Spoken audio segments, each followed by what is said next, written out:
The collaborative had its early roots as a community and parent-driven initiative at Grant School. I was a parent at that time. My children attended Grant School, and it really came about as the result of conversations with the school principal and teachers, and also some people in the community that were working with youth. People got together as a little board and started forming a partnership really to really look at the needs of the kids and get parents involved in the school and get more wraparound services for the kids. What I found was this very energetic feeling around what can we do better for our children? What kind of enrichment can we give them? What are some of the needs that the kids wanted to do? But then the other component was also bringing in the families. What are some of the things the families were thinking about or felt that they needed to support their child's education, but also to support themselves as parents? My first touch with this was as a classroom teacher when it was Grant School, and getting to teach there for 2 years and being a part of the collaborative, working in the after-school program, was phenomenal. I saw the relationships carry from the day into after school. Yeah, during my time working with the girls group, I was actually working with Indian education as a resource teacher as well, and I would see the boys in the school setting, and it was just so much fun to talk about the things that they did in the community. And then I did watch the boys grow up, not just my sons, but the other boys grow up, and they went on to sing at various occasions, and one really special one was when they sang when the King of Norway came here, and they sang a song for him. I thought that was cool.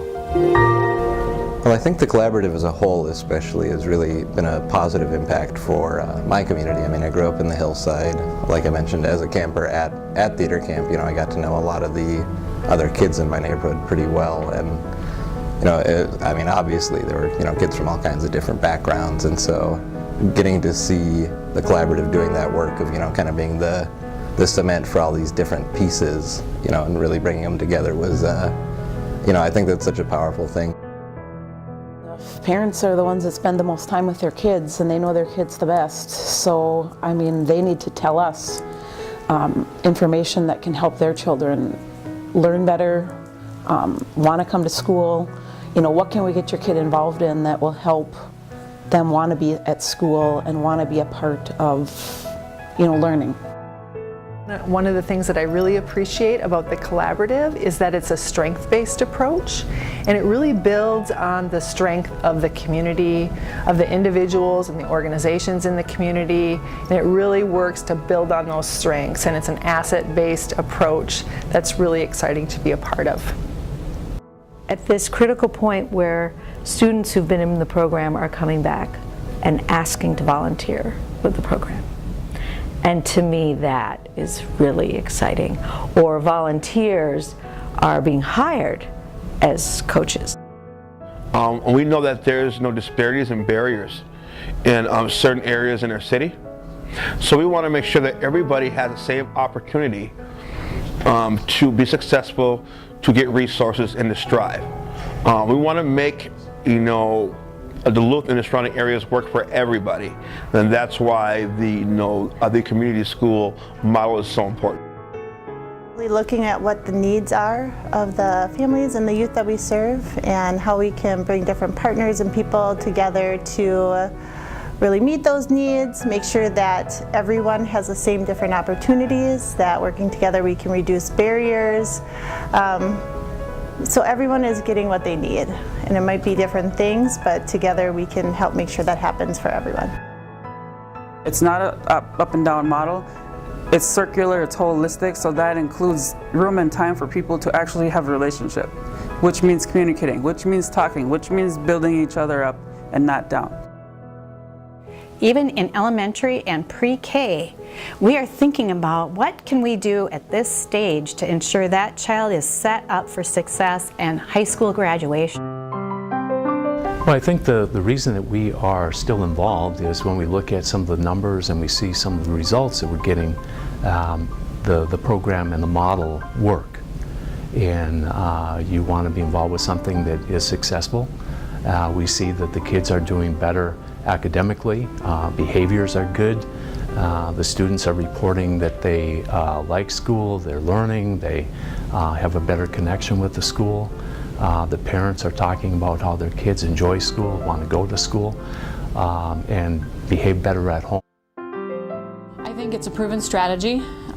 We actually just had a trainer come into our school district to meet with community and educators to talk about a good model for full-service community schools, and schools and communities that have done this work well have had impressive results when it does come to graduation rates and achievement rates for all students and closing the achievement gap.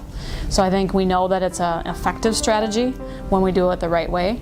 Plus it allows that voice that all stakeholders bring to the table, and when all people have voice, that creates a culture where everybody feels like they have buy-in in the situation and are working towards a common purpose. We benefit as educators by learning more about the families. We learn about the students, we learn about their lives, we find out their hopes and dreams sitting right in their home with their parents. So as educators, we grow tremendously by doing this, and also it opens that door to parents. Are we providing what the students and the school and the family and the community needs? And I can say that when you look at a full-service community school, it absolutely is at the epitome of providing what a student and what a family and what a community needs. And that's why we do comprehensive needs assessment, because we want to find out what is the genuine need within that specific building and with each particular students, so then we can provide for that need. And so that is the essence of equity. I think that one of the things that I like best is that it is a place for our parents to contribute ideas in a new and different way. And so schools, as much as we try not to be, can be intimidating places for families. After school program, I think, places a lot of value on parents' opinions about what kinds of offerings we have for their children. Get involved, send your kids, let them have fun, they'll have a great time. They may find, like for instance, in theater camp, there's so many ways for them to get involved. The question for us as community schools is, what are we doing for some of our kids who have greater needs? What are we doing for our kids who struggle? Are we doing something that's lifting them up, or are we responding reactively? And I found that since we've begun the community school model, there's a place, a huge place for our kids who struggle, and there's a place for success and growth and achievement, and for school to be something positive.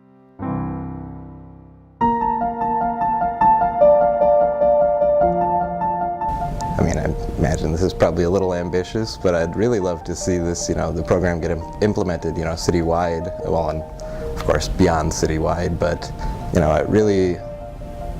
it would make me happy to know that all the kids in town are getting the same, cool opportunity that I got when I was a kid. 5 years, we'll be able to look at our data and say, look at the gains that we've made. But my true hope and dream is that more and more of our schools in the Duluth community become full-service community schools and partnering with the collaborative. I would like to encourage our entire community to think about how they could partner with the Duluth Community School Collaborative. In 5 years, 10 years, for a lifetime down the road, I want it to be the hub, the center of the school.